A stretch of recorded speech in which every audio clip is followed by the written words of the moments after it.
Bonjour à toutes et à tous, et bienvenue sur la chaîne. Aujourd'hui, on entre dans un épisode explosif et profondément dramatique de Plus belle la vie, le numéro 399, à découvrir en avant-première ce vendredi 15 août 2025 sur TF1.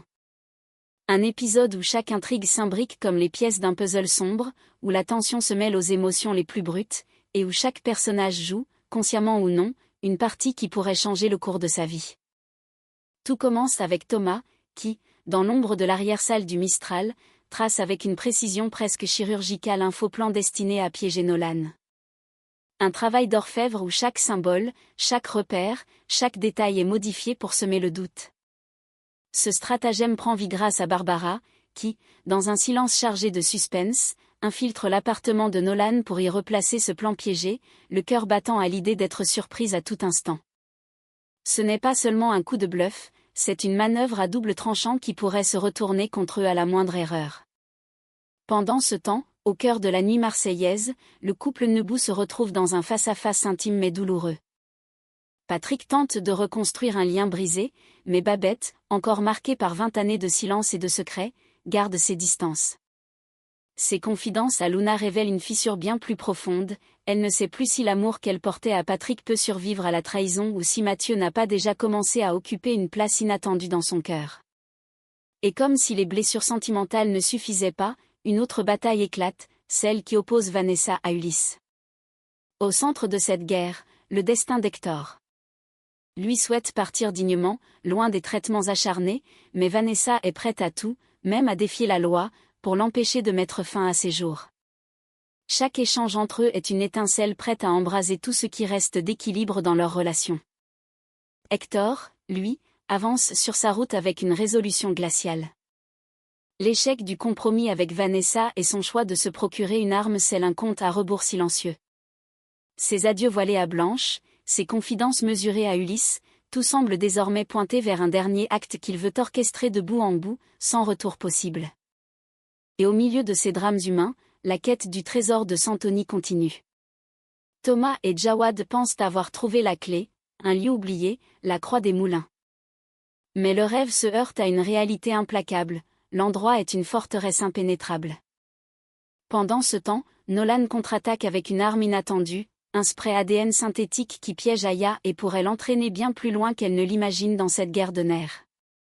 Dans cet épisode, chaque intrigue est une corde tendue à l'extrême, prête à rompre.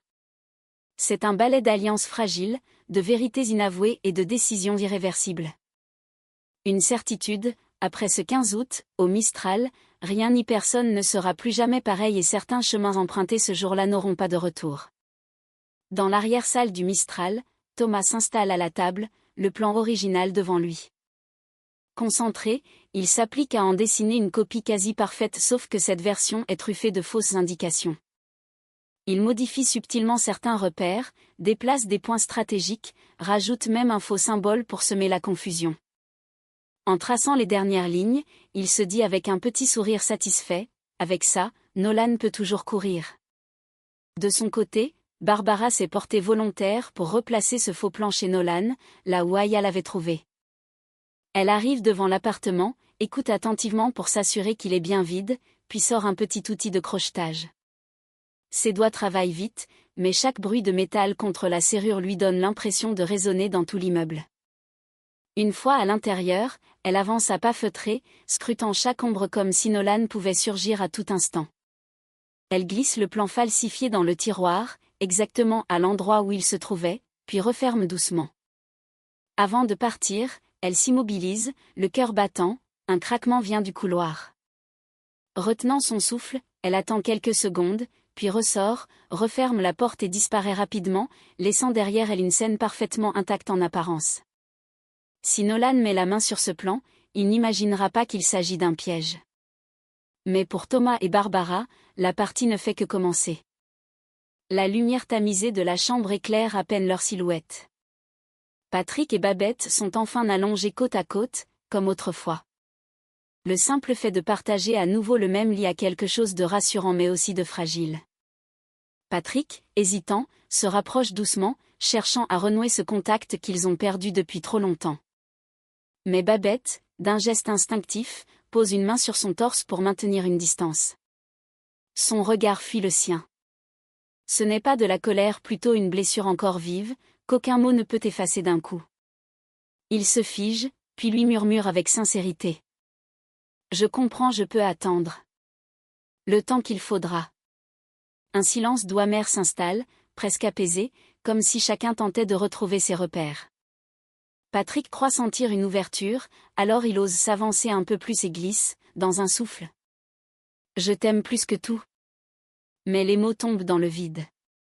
Babette garde les yeux clos, figée, incapable de répondre. Et dans ce silence, Patrick comprend que même si la guerre semble terminée, la paix, elle, est encore loin d'être signée. Assise face à Luna, dans le calme feutré du Mistral après le service, Babette se livre comme rarement. Sa voix est basse, presque cassée, comme si chaque mot lui coûtait.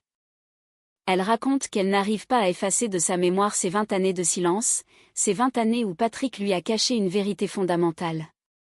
Même si elle comprend aujourd'hui le contexte, la blessure est toujours ouverte, brûlante. C'est pas juste ce qu'il m'a fait, murmure-t-elle, les yeux brillants.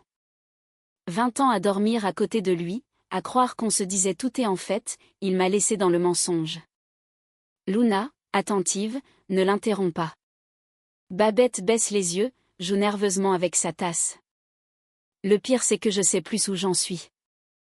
Je sais plus si je l'aime encore ou si, quelque part, c'est déjà Mathieu qui prend de la place dans mon cœur. Son aveu flotte dans l'air, lourd et intime. Luna comprend que ce n'est pas seulement une crise de couple, c'est une fissure profonde, celle qui remet en question toute une vie à deux. Lorsque Vanessa découvre qu'Ulysse a pris des initiatives sans la consulter, sa réaction est immédiate et violente. Le ton monte d'un coup, sa voix claque dans la pièce comme un coup de fouet. Comment t'as pu faire ça dans mon dos ? Lâche-t-elle, le visage rougi par la colère. Ses mains tremblent, non pas de peur, mais d'une fureur froide qui la consume. Ulysse tente de garder son calme. Il sait que chaque mot compte, que la moindre maladresse pourrait tout faire basculer.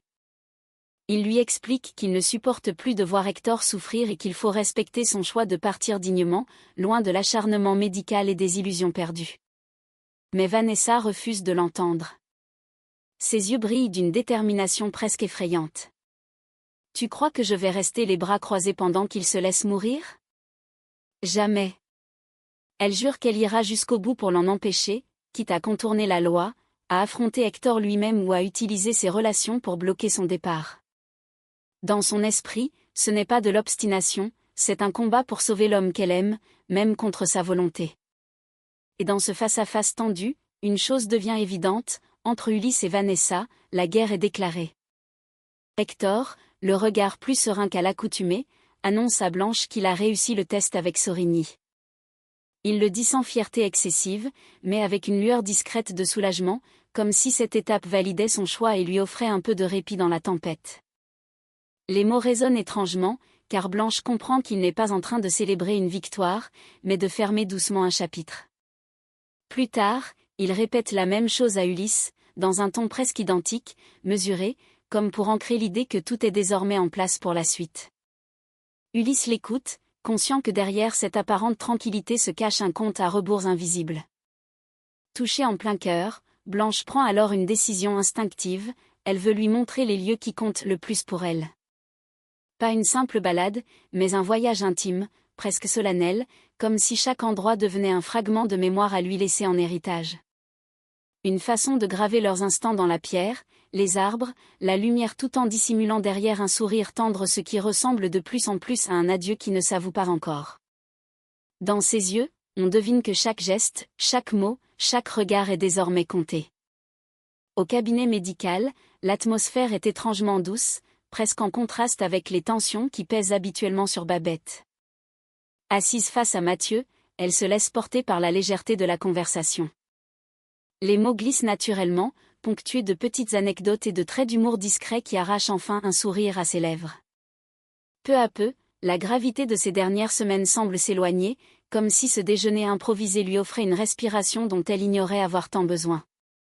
Entre deux éclats de rire, Babette lui avoue, d'une voix sincère, que cette parenthèse lui fait un bien fou, qu'elle se sent plus légère, presque apaisé. Dans son regard, on devine que cette complicité inattendue agit comme un baume, un moment suspendu où le poids des rancunes, des blessures et des non-dits se fait moins lourd ne serait-ce que pour quelques heures. Obsédé par l'énigme laissée par Santoni, Thomas passe des heures à analyser chaque détail du plan. Rien ne lui échappe, le tracé des rues, les symboles, les chiffres dissimulés dans les marges. Déterminé à lever le voile sur ce mystère, il se rend à la bibliothèque municipale et plonge dans les archives anciennes. C'est là qu'il tombe sur un document rare, une carte de Marseille datant du XVIIe siècle. En la comparant avec le plan trouvé dans la Bible, un lien se dessine. Certains symboles correspondent aux motifs des cartes du tarot, et l'un d'eux pointe clairement vers un lieu oublié de beaucoup, la Croix des Moulins. Excité par cette découverte, Thomas partage ses conclusions avec Jawad. Ensemble, ils se rendent sur place mais leur enthousiasme se heurte vite à la réalité. L'endroit ressemble à une forteresse moderne, caméras de surveillance orientées dans tous les angles, vigiles en ronde permanente, chiens dressés, un véritable coffre-fort à ciel ouvert. Le magot est peut-être là, mais l'atteindre relèvera d'un exploit. Nolan, décidé à riposter, se rend au commissariat pour déposer plainte contre Aya pour intrusion illégale. Avec un calme calculé, il précise qu'elle n'a rien dérobé mais qu'il possède une preuve irréfutable de sa présence. En effet, il explique avoir pris la précaution de vaporiser un spray ADN synthétique sur les zones les plus sensibles de son appartement, un produit invisible, indétectable à l'œil nu, mais qui reste sur la peau et les vêtements pendant plusieurs jours.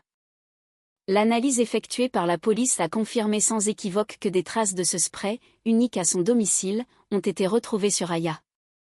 Un coup dur pour la jeune femme, qui se retrouve ainsi piégée par une technologie à laquelle elle ne s'attendait pas et qui pourrait lui coûter bien plus cher qu'elle ne l'imagine. Sous le ciel lourd de Marseille, Hector avance d'un pas mesuré, comme s'il comptait chacune de ses respirations. Ses traits sont creusés, son regard fixé sur un point invisible, déjà ailleurs. Dans cette ruelle déserte, le bruit lointain de la ville se dissout, ne laissant que le silence et le cliquetis discret de ses pas.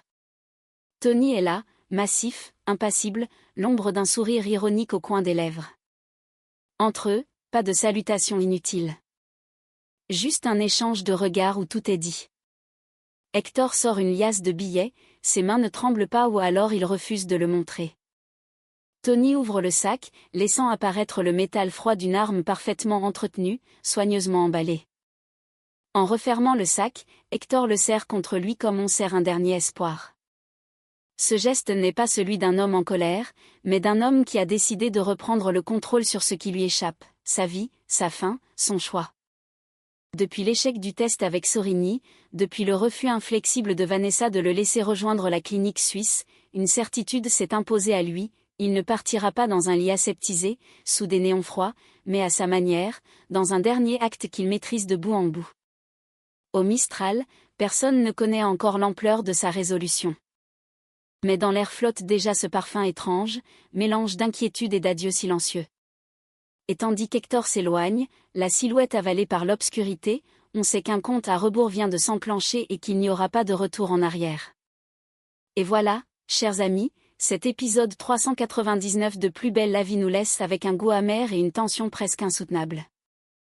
Entre le piège tendu à Nolan, les fissures irréparables dans le couple Nebou, la guerre ouverte entre Vanessa et Ulysse, et la détermination silencieuse d'Hector, chaque histoire semble avancer vers un point de non-retour. On sent que le Mistral est à l'aube de bouleversements irréversibles, où les choix faits aujourd'hui auront des conséquences lourdes demain. Dans cet entrelac de secrets, de trahisons et de décisions radicales, une question plane, qui sortira indemne de cette série de tempêtes, et qui y laissera une part de lui-même ?